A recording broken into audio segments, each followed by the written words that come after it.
ఈరోజు కొన్ని బీన్స్ అయితే కోసుకుందామండి. చూసారా ఎన్ని బీన్స్ ఉన్నాయో. ఇది తీగజాతి మొక్క అండి. చక్కగా పందిరంతా కూడా అల్లి చక్కగా చూసారా ఎన్ని బీన్స్ అల్లాడుతున్నాయో. వీటిని అయితే ఇప్పుడు హార్వెస్ట్ చేసుకుందాము.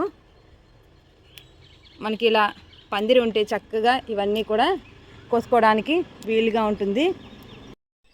ఇక్కడ ఇవన్నీ కూడా అందట్లేదండి. పైకి ఎక్కి అయితే కోసుకోవాల్సి వస్తుంది. ఇవన్నీ కూడా కోసేస్తాను. ఇంత చిన్న పాదు నుంచి ఎన్ని బీన్స్ వచ్చాయో చూసారా. ఇక్కడ ఒక దోసకాయ ఉందండి. దాన్ని కూడా హార్వెస్ట్ చేసుకుందాము. మాకు కోతులు ఎక్కువగా వస్తాయండి. అందుకని దాన్ని ప్రొటెక్ట్ చేయడం కోసమని ఇలాగా కవర్ అయితే కట్టాను. కాయ చూసారా ఎంత మంచి సైజ్ అయిందో.